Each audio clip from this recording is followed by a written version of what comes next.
preferences are.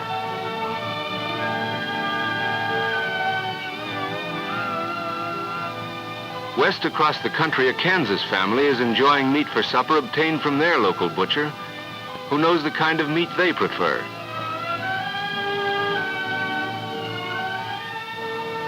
Down in Houston, Texas, the local meat dealers know the meat buying customs of people down there.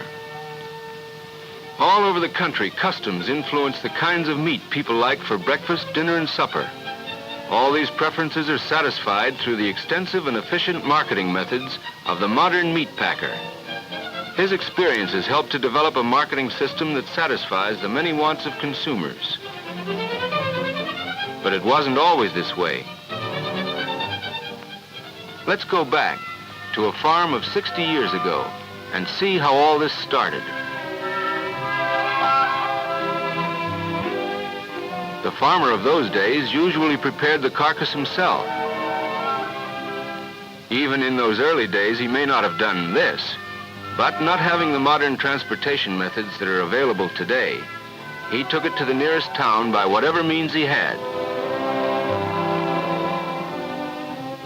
There he sold it to the local butcher. Naturally, the cuts of meat the people liked best in that town were sold first and brought the most money.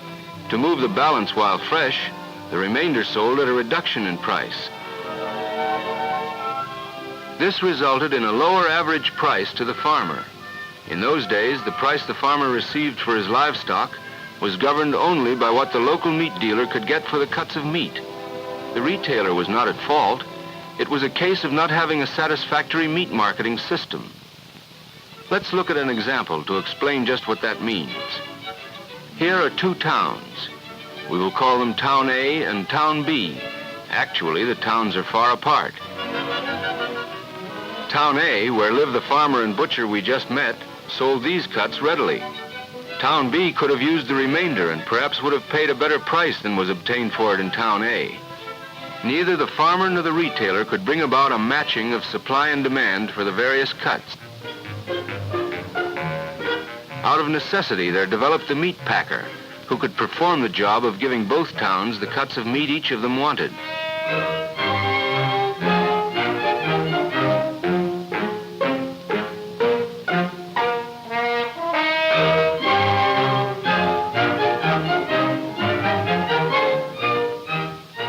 The result?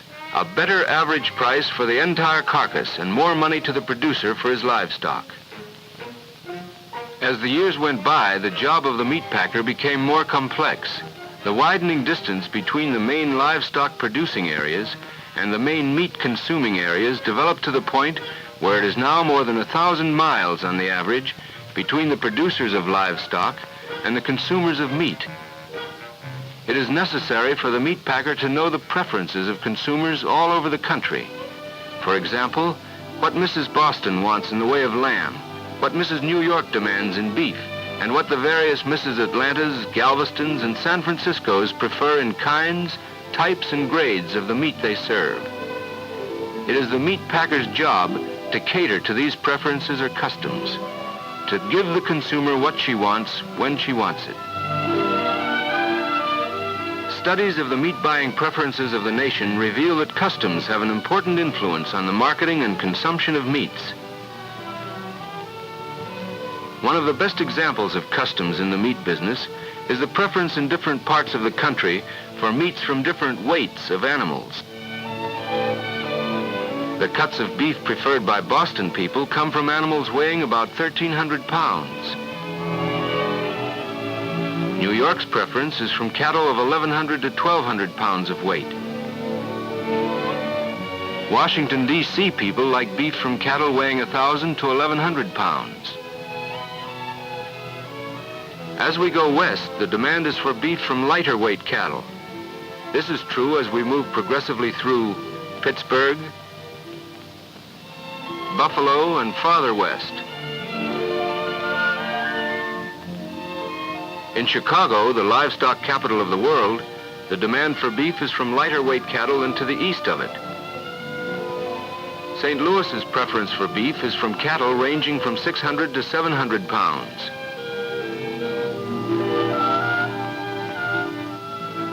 Midwestern area from the Dakotas to Texas and also to the south, with the exception of Florida, likes its meat from 600 to 800-pound cattle. Farther west, the preference for beef is from cattle a little heavier than in the Middle Western region.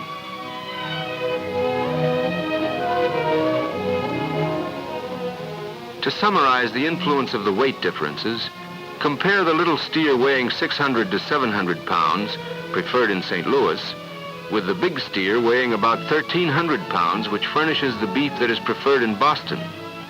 The livestock buyer for the meat packer, when buying live cattle, looks at them from the viewpoint of the weight and quality of the ribs, loins, rounds, and other cuts they will produce. This is because meat dealers and their customers in various sections of the country have different preferences, and their preferences must be satisfied. We have seen how customs influence the demand for beef from cattle of different weights. Now let's have a look at some other factors which affect meat buying customs, such as taste, buying power, weather and seasons, religious beliefs, and so forth. Taste is a thing that is hard to define. Still, it has a big influence on what people choose, as long as they have the money to satisfy their preferences. Boston people want their beef, lamb, and pork to come from the heavier animals, which naturally carry more fat. In the South, many of the famous meat dishes are composed of lean meats, which are combined with highly seasoned gravies and sauces. In the Southwest, hot tamales, chili con carne, and barbecue sauces are very popular. Another influence on meat buying customs is buying power. In other words, the money that people have to spend for meat. If John Smith wants steak for supper, and steak costs more than Mrs. Smith can pay, Mr. Smith gets nourishing pot roast. Weather and seasons also affect the kind of meat people will buy. When the weather gets hot, the women who do most of the buying of foods are not as willing buyers of roasts as they are of steaks and chops, unless the prices on roasts are low enough to be attractive.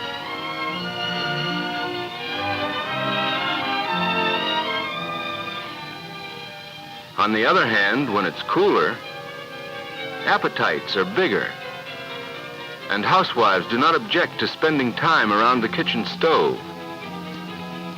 Roasts, boiling meats, and stews become more popular than during hot weather. Retail dealers in the large consuming centers report that their trade falls off whenever rain, sleet, or snow make it difficult for housewives to get out.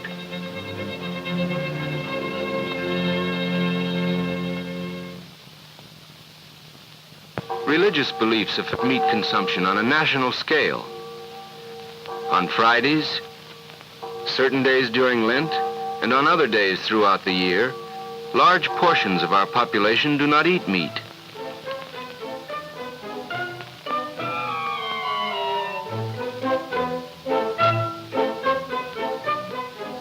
Another example of the effect of religious beliefs is that because of dietary customs, Orthodox Jewish people do not eat pork. To satisfy these variable factors of preference, weights and cuts, tastes, buying power, weather and seasons, and religious beliefs was one of the reasons the national marketing system of the meat packer came into existence. Because the meat packer knows the meat buying customs of consumers all over the United States, and because he has the modern marketing system to meet those customs, livestock producers receive a higher level of prices for their livestock.